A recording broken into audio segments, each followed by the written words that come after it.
Ladies and gentlemen, welcome back to the True Life Podcast. I hope everybody's having a beautiful day. I hope wherever you are, the sun is shining, or maybe there's a silver lining right above you and the birds are singing, the wind is at your back. I got an incredible show and guest for you today. A warm embrace to all gathered here today as we embark on a journey of profound exploration and enlightenment with our esteemed guest, Dr. Bianca Siban. I hope I pronounced that accurately. Hailing from the vibrant city of Brisbane, Australia, Bianca is not just a clinical psychologist, but a trailblazer in the realms of Indigenous Psychedelic-Assisted Therapies, IPAT, where her work resonates at the intersection of complex trauma, dissociative disorders, and the profound healing potential of plant medicines. Dr. Bianca's professional journey extends far beyond the confines of conventional practice, reaching into the heart of Indigenous communities and their time-honored traditions. As we welcome her, we celebrate her commitment to acknowledging the traditional custodians and her unwavering respect for Indigenous ways of knowing, being, and doing within the evolving landscape of psychedelics. Her quest for holistic well-being is not a mere profession, but a calling. From her immersive experiences in Mexico, undertaking a PhD in Indigenous psychology, to her dedicated work in hospitals, Aboriginal and Torres Strait Islander health services, and private practice, Dr. Bianca's journey has been one of discovery and cultural integration. As a beacon of cultural safety, Dr. Bianca is dedicated to the vision of developing a model of psychedelic-assisted therapy that respects and incorporates Indigenous wisdom. Her approach is a harmonious blend of body, mind, spirit, community, and environment, creating a holistic framework for healing that transcends traditional boundaries. Intriguingly, Dr. Bianca doesn't just delve into the theoretical, she actively contributes to the psychedelic discourse. Her interest in 5-MeO-DMT and her involvement in the 5-MeO information and vital education platform showcases her commitment to education, awareness, and understanding within the psychedelic community. Moreover, Dr. Bianca's pivotal role in ensuring Indigenous representation and consideration in the psychedelic space is reflected in her cultural consultation services. Dr. Bianca, thank you so much for being here today. I appreciate it. Thank you. That was quite the introduction. I always want people to see the reason why I have people on my podcast and the reason I expect them and all the cool work they're doing. And so I think that should be an important part of it. So thank you for that. How the landscape in the world of psychedelics is really changing at an interesting pace. And I guess maybe I'll just jump into this first question here of what was it that really got you motivated in getting into this space here? So back when I started my PhD in 2012, I was working with Aboriginal and Torres Strait Islander people at the time and quite aware of the challenges in accessing health and mental health services because the lack of cultural safety and inclusivity, and typically these services have been a source of harm to not only Indigenous people here but worldwide. So I did my PhD looking at barriers to service use and access, but I was doing somewhat of a comparative project with what was going on in Mexico City. So I ended up spending several years going back and forth between Australia and Mexico and working with Indigenous groups over there and looking at traditional medicine use and incorporating that into the Western medical model to make it as safe as possible when people do need to access those particular tertiary services. So, that was my introduction to the world of plant medicine as well. And from there on, became quite interested in the ability to work with these medicines for improved mental health, and how do we safely and respectfully and with reparations and reciprocity in mind attempt to integrate these medicines into the Western medical model. It seems to me it doesn't take a long trip to the library to realize that for quite some time the Western world has moved its way into Indigenous cultures and taken their medicine and used it for themselves and used it without context. How were you received when you started working with these cultures? I'm sure they probably weren't too happy to see you, or maybe they're like, oh, you're just one of the same. Or was there a sort of a getting to knowing period? Totally. And I think that's the point. I mean, I both here in Australia and Mexico, it's not like I walked in and said, hey, this is my research and I'm going to do this and then I'm going to up and leave. In fact, I've been to Mexico 13 times in the last 13 years. So I'm clearly not leaving anytime soon. And yeah, I spent several months just being with communities, getting to know people, volunteering my time in the service before even talking about the research project. And there was conversations around what kind of reciprocity might be involved, so it wasn't a one-way street of only myself getting any benefit by being able to submit my thesis.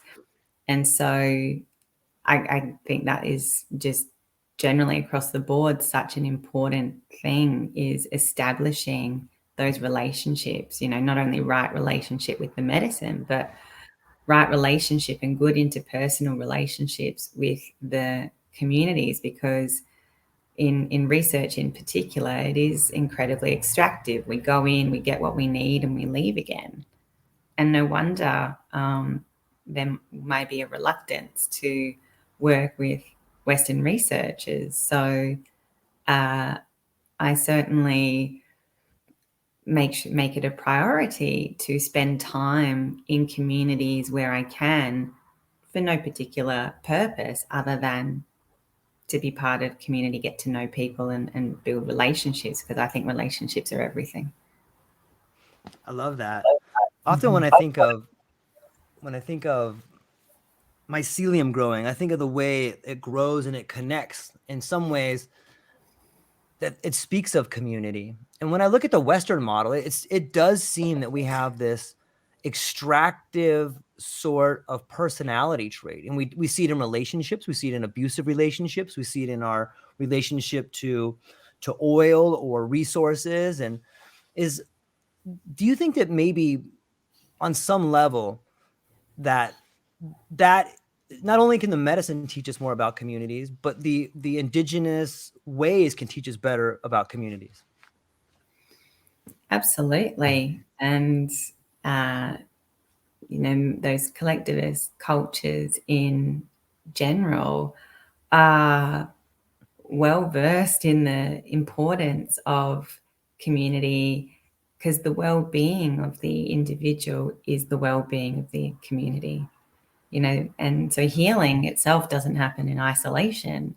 It happens within the context of the community and the group and the collective well-being. And whereas in the West, we have this hyper individualism, this fixation on the individual. So everyone's in individual therapy and the onus is on you. And it's all about self-care rather than community care. And I think that is inherently problematic, because we're not lone wolves. We're not supposed to do things on our own. We are social beings, but for many people, the trauma has also happened within the context of a relationship. And so they may be more inclined to stay away, disconnect as a means of trying to keep themselves safe. However, where trauma is relational, I think healing is also relational and happens within the context of a relationship. That's not to undermine the importance of individual therapy, but that's only one piece of the pie. It's only one part of the story. Yeah, I was speaking with some people recently. We were talking about mental wellness and illness and the way things are transmitted. And we began talking about how, when flu season comes, everybody catches a cold, and it seems like illness can be contagious. Do you think that maybe wellness can be contagious as well? Yeah, especially within well communities. So if the community is well, then the individual is well. And that is, taking care of each other, taking care of natural environment, taking care of spiritual and emotional well-being. And I think that does happen together in community. So we have a lot to learn. We have a huge amount to learn. Yeah, it's fascinating. I'm glad that you're doing the work you're doing. One particular area that I've noticed in the West is that there seems to be a lack of rites of passage and rituals and ceremonies. I mean, there are some, but they seem devoid of the real meaning out there. And you have traveled and spent time in a lot of indigenous cultures where they have ceremonies and there's a ritual and there's rites of passage. And I was wondering, maybe could you share an example of maybe the importance of rituals and rites of passage, or maybe give an example? Yeah, and we absolutely have lost a lot of these things in the West. We've got various attempts at trying to create some kind of ritual or ceremony, but for the most part, that tends to happen in a very culturally appropriated way, which is also a problem.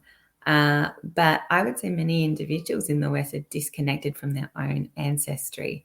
Mm. You know, they don't know a lot about their family of origin or the rituals and ceremonies that have occurred within their own lineage for various reasons. So I think of myself as an Italian Australian. A lot of my interest in ceremony and, say, plant medicine and herbalism comes from the Italian lineage, and incorporating ceremony and ritual, but from that particular lens. And so a lot of the work we do in IPAT is encouraging people to explore and connect with their own ancestry as a way of bringing back in and connecting with ceremony and ritual, but in a way that is not appropriating or taking from another culture that they don't have any connection to, or have not studied or learned or sought permission to work with or use whatever it is that they're using. Because at the same time, from a well-being and a connection to self and one's place in the greater universe, there are benefits to connecting with and going back to your own ancestry and knowing your own lineage and building that connection to your ancestors. So I think that's an important way that we can all connect with and bring back ceremony and ritual, but through our own lineages. Yeah, I like that. I often think that there's this in my life. I can only speak to what happened to me, but as I got older in life, I realized this concept of generational trauma and these patterns that repeat, and sometimes it hits you like a brick. And for me, I was like, oh my gosh, no wonder I'm afraid of that. My whole family's afraid of that. Why wouldn't they be afraid of that? And it was like this aha moment. And in some ways, I can't help but think that had there been a rite of passage, like a young man becoming a man or a man becoming an elder, like you become aware of that secret on some level. The information is represented in that ceremony. It seems like in the West, we're left to find it for ourselves, and you struggle there. Like maybe that's why we have these dissociative diseases. And do you think there's a connection there between the generational trauma and some of the diseases we're seeing in the West?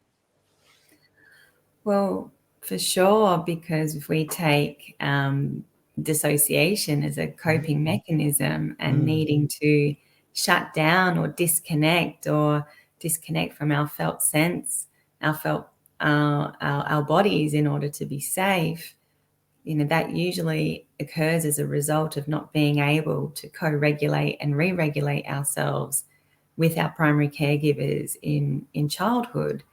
And that may be because they themselves have also had to survive by detaching and disconnecting.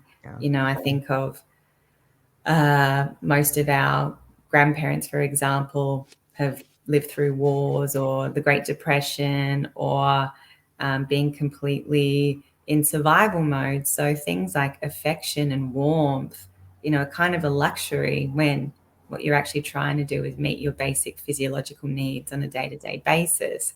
And so then we parent in that way as well. And we create the next generation of detachment, dissociation, disconnection from the felt sense, uh, emotional suppression, those kinds of things. And so it's so powerful when somebody goes on their healing journey to be the one in their family to break that cycle, to find safety and cultivate a felt sense of safety in their own body for the first time as an adult, and to choose relationships and people that are conducive to their well-being, that they can feel safe around, that they can have kind of discernment to know who to connect to and who to keep at a very boundaried distance or whatever. So yeah, it can certainly be inherited, and not always for malicious reasons. It can be like that example of that survival comes first, right? Uh, and so it's a real challenge for the people that are the cycle breakers in their family. It can often be quite a lonely journey. And it's the future generations that are the ones to benefit most from that. Yeah. Yeah, in some ways I can see it all through mythology. Like we have Odysseus and all these individual hero quests, and even Joseph Campbell talks about like the hero's journey. Mm-hmm. And I'm Mm-hmm. wondering, maybe can you are there some different types of mythology or creation stories that you've learned by studying with Indigenous people that maybe speak to a different type of lifestyle? Well, I can't speak to stories Right. because they're not my stories to True. tell. And especially here in Australia, that knowledge is very protected. It is only meant for those who are in line to receive it. And often, if a story is shared with you, it is for you only. But with that in mind, and I guess this is the work of the amazing people that have co-created IPAT together, is those more general ways of knowing, being, and doing, and in the Indigenous worldview of community and connection, and the well-being of the group is the well-being of the individual, and the need for that support and that connection. And so that, I guess, with your hero's journey, and when there is that call to adventure, you do need your fellowship of the ring with you as well, right? You Yeah. can't do this on your own. And this is something that has been inherently a part of Indigenous communities since time immemorial. In terms of frameworks that I work from, here in Australia, there is a model of the social and emotional well-being model, which is what IPAT's protocols and consultation is based on. And it is that really holistic view of connection to land, connection to culture, connection to spirit and ancestry, connection to community, and all of those things together that encompass well-being. So there's nothing about that model that is just solely about the individual. Of course, the individual has their responsibility to participate in their own recovery, their own healing journey, but also to the betterment of their community as well. But you're certainly not doing it on your own. Yeah. It's what are some of the core tenets of IPAT? If you were to give us in the audience a sort of idea of what it is that encompasses them, what their foundation is, and what their message is, what would that be? Well, yeah, IPAT, we're a group that formed, it'll be about 2 years ago now, with everything that has been going on here in Australia, with the legalization of MDMA and psilocybin in particular to be prescribed under specific conditions. So MDMA for PTSD and psilocybin for treatment-resistant depression. But then also there's lots of research going on with different plants containing various psychedelics, and many of these plants are incredibly sacred to Indigenous peoples worldwide, and there's plants here that are incredibly sacred to Indigenous peoples here in Australia. So we came together because we want to make sure that there is a voice for Indigenous peoples here in Australia to have a say and participate in this very rapidly changing psychedelic landscape, but also to support the accessibility of plant medicines and their therapeutic use for Indigenous peoples. So we've come together to create a model of psychedelic-assisted psychotherapy that incorporates these Indigenous ways of knowing, being, and doing that has been created by Indigenous peoples from the ground up, so that for those people that would like to access these treatments in that above ground setting, that there's a way that they can do that that is accessible and has cultural safety in mind. But at the same time, this model is a model for all people, because we believe that all people could benefit from working with plant medicines in this way, through developing right relationship with these medicines, for having reverence and respect for the Indigenous traditions, that this wisdom, which is not a new paradigm as we're hearing, it's ancient wisdom, right? And so we really want to make sure there is that Indigenous representation in the psychedelic space, that there's a place for Indigenous therapists that maybe don't have the recognized qualifications, but are trained in culturally informed trauma healing practices that are much better equipped to serve their communities, and ensure that organizations, companies, etc., that are going to be working with these medicines are engaging with and consulting and building relationships with Indigenous peoples, if they are going to be working with and most likely profiting off these very sacred medicines. Yeah, that's really well said. Sometimes I wonder if people are aware of the real dangers of taking some of the medicines away from the ceremony. Like when we talked about dissociatives, I think that medicinal plants have a great purpose and a possibility of really healing people's traumas. However, I think used in the wrong sense, they can put people in a place of fear and or disassociative too. They could be used to disassociate. They could be used to run away from a problem as much as they could be used to confront a problem. And it sounds that you're building a bridge there. Have you noticed that aspect too? Like there is a chance for people to use them the wrong way, right? Yeah, absolutely. And without having that cultural container in place, which is we're missing in the Western world for the most part, there's often not a soft place to land for people after participating in ceremonies or in various trial protocols or whatever.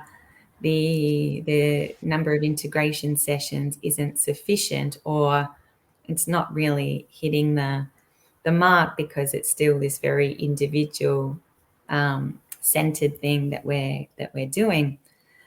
The other thing is that plant medicines aren't for everybody. At the end of the day, these medicines were not intended for treating mental health conditions. They were used in ceremony, in the cultural context, and for specific reasons, for very spiritual or sacred ceremony. And it's only really now that the West is catching up and adopting these practices that we're seeing more of this clinical application for the use of these medicines.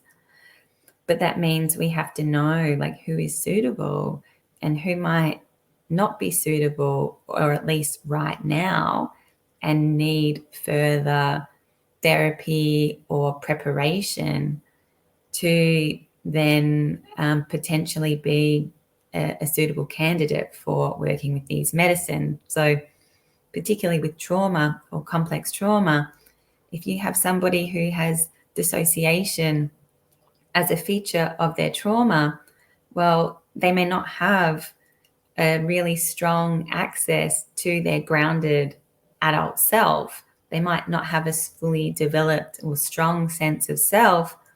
And if you're going to go on a psychedelic journey and potentially experience things like ego dissolution, you need a strong sense of self to return to. Otherwise, you may likely exacerbate the fragmentation. And so you may also have a bunch of protector parts that have been there to help you throughout your lifetime by being able to detach, disconnect, shut down in situations where you physically can't get out of there. And so then if you take a psychedelic and you haven't prepared all parts of you, and not all parts of you are on board with the process and not on board with the idea of surrendering and allowing, they will fight tooth and nail. And that's when you're going to have a really, really difficult journey, because your internal system is fighting against that the process. And that's when people can have very bad or very distressing trips and then go on to experience things like depersonalization, derealization, heightened anxiety, reactivations, all of those things in the aftermath. And they are typically the people that I see in my private practice that come to me after the fact of having participated in a ceremony of some kind, where perhaps preparation constituted of a phone call that said, "Are you taking SSRIs?" And then integration was a PDF with some pretty average suggestions on it, and then maybe they were in a ceremony of 60 people that only had 2 facilitators. So they're not supported, they're not prepared, they're likely not feeling safe.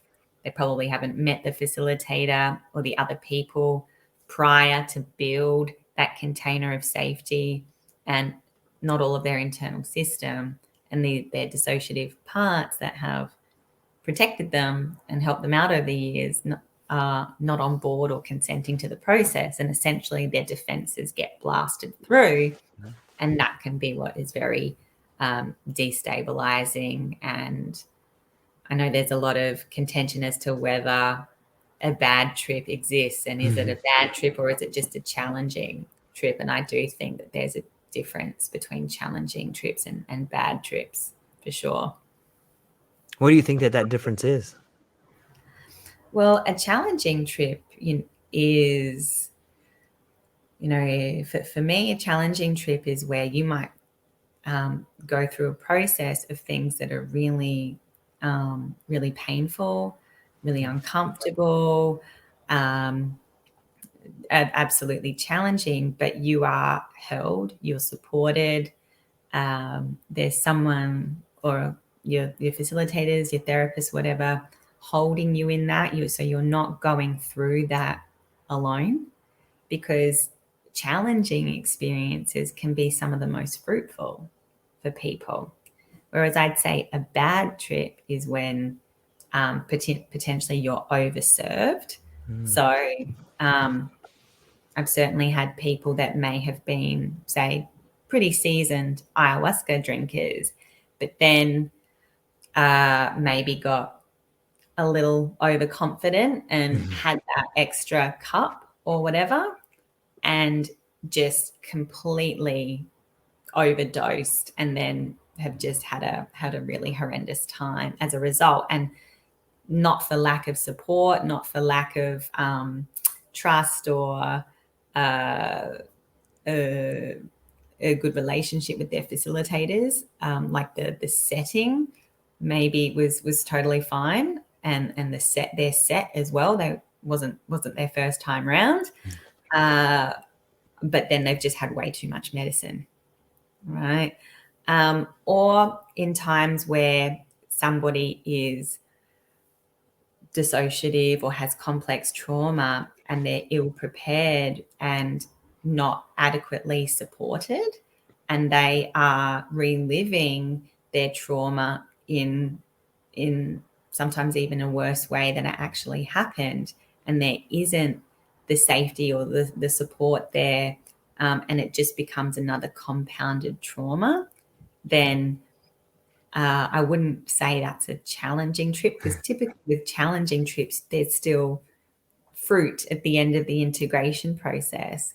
Whereas in bad trips, sometimes I do believe that there is just nothing that people can take from it, other than perhaps the lesson of, gee, I'm not ready for this, or gee, next time around, I'm going to have to really know how to vet my facilitators, which is an important lesson. But I still think that there's a big difference between going through a challenge well supported with your fellowship, rather than just reliving hell, having another compounded trauma due to poor set and setting or being completely overdosed with medicine. Yeah, I think that's really well said. Oftentimes in heightened states of awareness, there's this spiritual component. For some people, we all have different names for that which we believe is greater than us.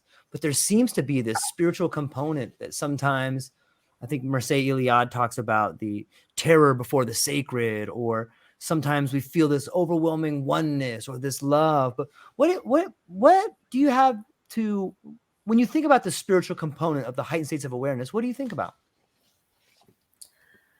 Well, I think that can be really different for the individual, depending on their worldview and how they make sense of the world. And many of these things may show up as metaphors. So, you have atheists that felt a connection to God, but then realized that they were God. God is everything, and whereas some people may take that message very literally, that they truly had a communion with God in that experience.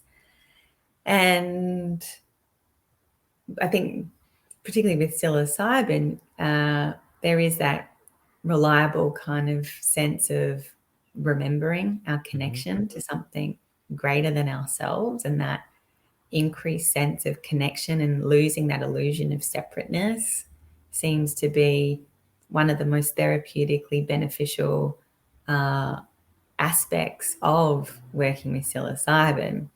And then with 5-MeO-DMT, which in pretty decent doses can very much reliably produce that full ego dissolution and becoming a drop back in the infinite ocean, and that oceanic boundlessness, that can really inspire states of awe and feeling complete love, the love of the mother, the love of the womb, of the earth, or those kinds of things. And that connection to that embodied sense, or that difference between knowing something, knowing I am loved, but really having a complete embodied experience of feeling that to every cell in your body, radiating that. I think that's part of the spiritual experience as well. Like there's knowing and then there's knowing. I think that's what psychedelics help with. They help with the embodied knowing.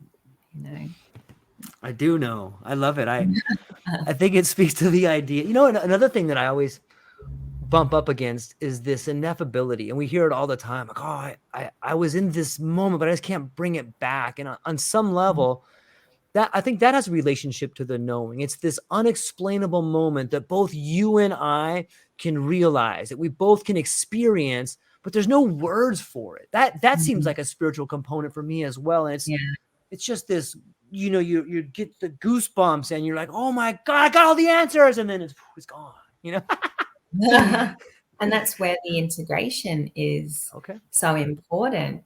And I'm a big fan of incorporating more somatically orientated practices into integration as well, particularly when there are those moments of joy or bliss or awe or love, and how do we enhance the glow of those experiences and maintain a degree of connection to that. And that's going to be through their commitment to integrating that. Otherwise, it'll be a beautiful experience, but it'll fade away without intentionally working to continue to anchor and savor those experiences. And that does take work, right? And so whether it is connecting to the music or the smells, or having some movement-based embodiment practice as part of the integration, I think that using our five senses and more of our somatic, from sensory motor psychotherapy, we'll call it like core organizers. So movement is one of the ways that we organize ourselves as well, and can really help to embed a feeling or a sense or a newfound interpretation of something into the body.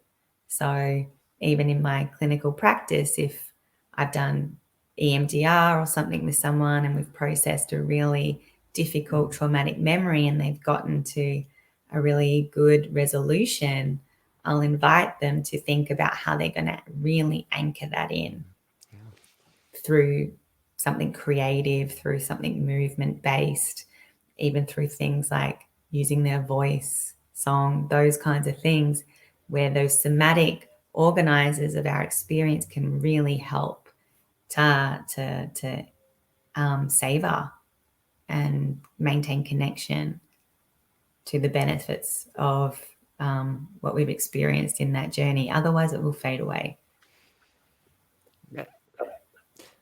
I'm not sure I've ever heard the idea of using an anchor to connect the long-term results of keeping that practice fresh, if that makes sense. But that's a beautiful way to do it. I for some reason, I think of like the bee dancing in front of the other bees, and so they all know where he's going and stuff. If you have a dance or you have something that will anchor you, of course, that would be a great way to keep the connections fresh, or at least keep that road so you can travel. Where music has been playing as well, and perhaps there was a really profound part of the journey, and especially if in the more clinical model, if you've got a therapist or facilitator that is taking note of where that awe was really experienced, they can make note of the songs that were playing at that time and provide those to the participant as something to listen to or help to connect with again to that experience. Music is such a profound connector, and how many of us listen to songs, but also smells as well. So if there's a particular smell that has been used in the space, to provide that to the participant as well, as a way of using sound and our sense of smell, those five senses to connect, and then also integrating through other things like somatic movement, those kinds of things. That can be a really powerful way to anchor it into the body. Otherwise, it may just become a distant memory. Of course, there are more cognitive aspects to the process as well, as we start to narrativize and unpack and understand and do the meaning making. But I think that the somatic component is also essential, because otherwise we're somewhat colluding with going back to existing just from the neck up. And I think psychedelics are there to get us into our bodies and our felt sense, and to create that safety as well. So many of us live from the neck up. You know, we live in a world that prioritizes the intellect and encourages us somewhat to dismiss the knowing of our heart and the knowing of our gut, right? But they are two very important centers of the body as well. And I guess science is kind of starting to validate that through, you know, the gut brain axis, those kinds of things. But again, this is something that Indigenous peoples and traditional cultures worldwide have known for millennia, and we're just catching up. Yeah, it's humbling to realize what we don't know, but I think it's a good thing. I think it's, you know, on the topic of being able to prescribe psilocybin and MDMA for people that have treatment deficient depression. How is that done? Is that done in a clinical setting? Are they allowed to go and seek ceremony somewhere else, or what's the setting like for that? No, so as this is very, very new, it is being rolled out very slowly and in a very controlled way. So, because we have a lot of pressure here in Australia, if we don't get this right, we could spoil it for everybody. And so, right now, it is under really strict conditions, and the reality is, financially, it's going to be completely inaccessible to most people.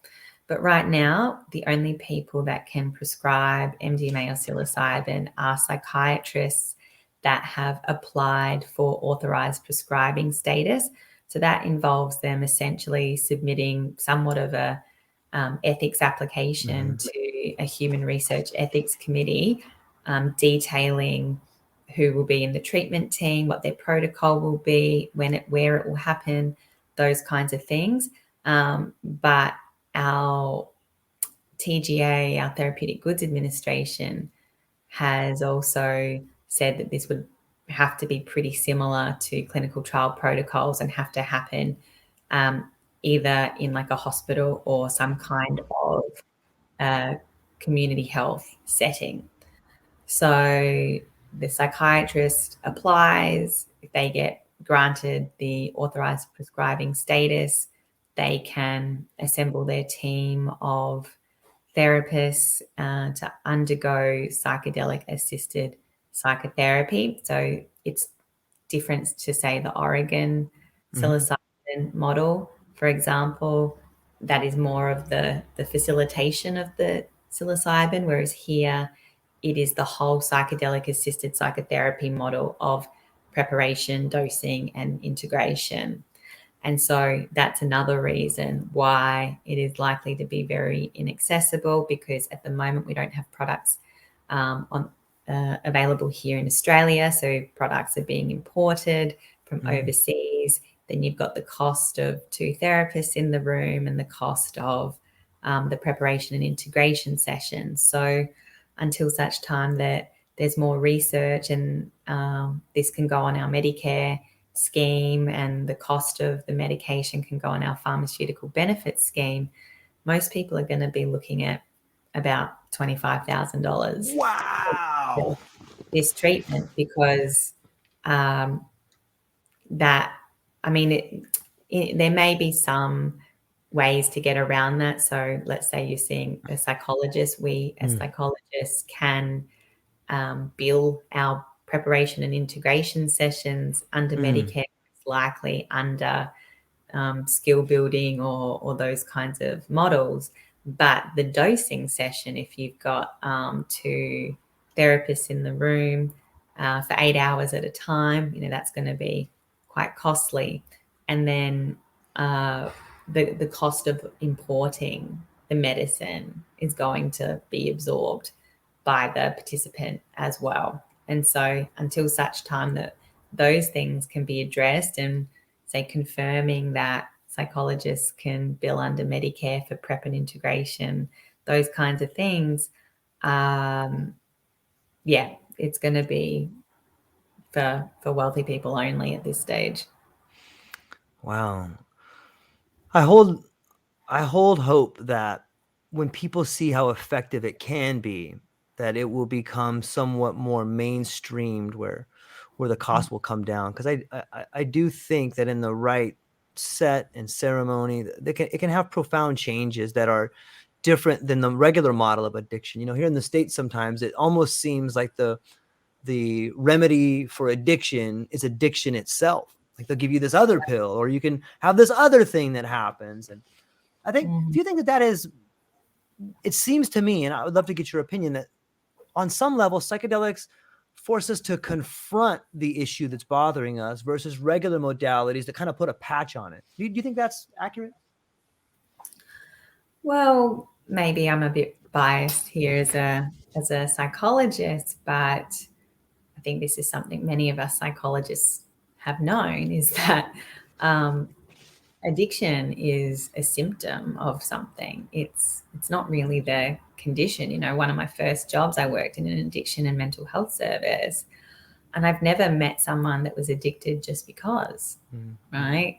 There's usually trauma, either, you know, your standard PTSD or some kind of attachment wounding, or what we call like a trauma of omission. So when I'm talking to my clients, I'm more interested in the what didn't happen for them, you know, in terms of things like emotional neglect, you know, not being able to build a secure attachment with their caregivers, those kinds of things, because they're typically the things that are going to result in needing something to really get that endorphin system going. Or, you know, if you talk to people that use heroin and you get them to explain what heroin feels like, so many of them say it feels like a warm hug from your mother.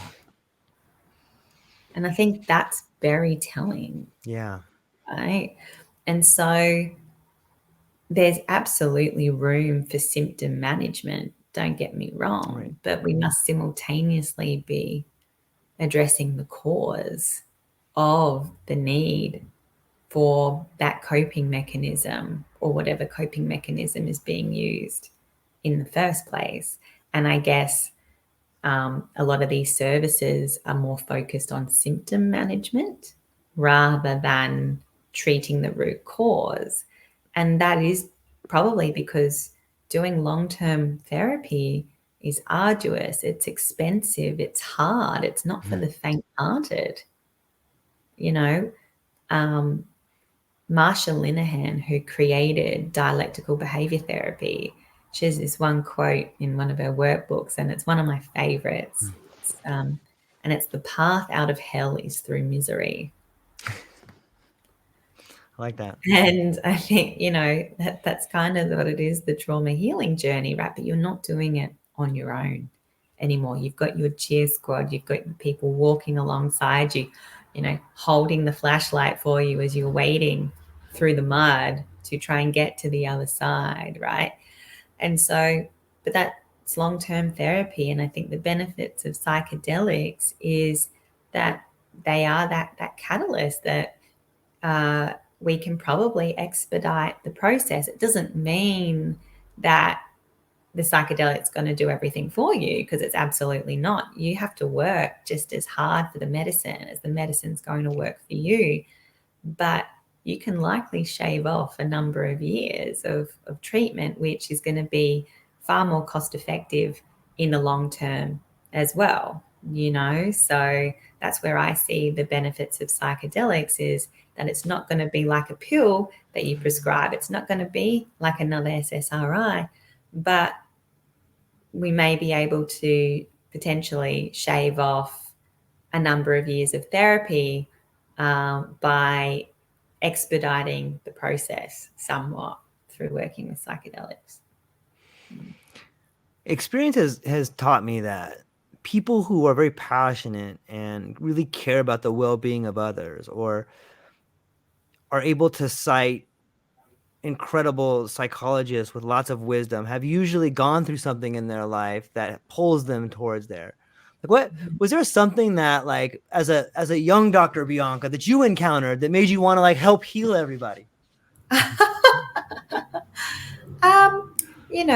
I think that most of us come from some kind of lived experience or Agreed. some kind of adversity. And at least here in Australia, when you do your psychology training, it's not really encouraged to talk about that or speak about that, because there's that kind of stereotype of the psychologist is going to heal everyone in a misguided attempt to try and heal themselves. Yeah. And with that in mind, I think it is so important and absolutely necessary, even more so in psychedelic assisted therapy, because of the transference and countertransference being so amplified, that you have to have done your own work and still be doing your own Yeah. work, really, to be able to manage that and navigate that. But I do think that having that lived experience, being able to have an embodied understanding of that, where you have done your own work and where you continue to do your own work, is an absolute asset. And as one of my supervisors just says, trauma therapists are the most traumatized population. But I think we see that a lot in psychology. And I Yeah. say that to some of my supervisees. If you ask them what their favorite presentations are to work with, what's your favorite type of client? They're often talking about themselves, right? And I don't necessarily think that's a bad thing, as long as you make sure you're aware of that and Yeah. incorporate some diversity into your clinical caseload, but that you do your own work and continue to do your own work, because we're all human. We all have a history. We all, we're living in very troubling times right now. And, we will come across clients that may trigger something in us as well. And having the wisdom to know when that is manageable and the wisdom to know when to refer on is so important. And yeah, that is going to be even more important in psychedelic assisted psychotherapy. And I think that there is harm that does happen with potentially well-meaning facilitators that either haven't done their own work or have had beneficial experiences with psychedelics themselves, and now they do think they're that panacea that's going to heal everybody, and they sell that idea to their psychedelic naive participants, and that can be incredibly harmful.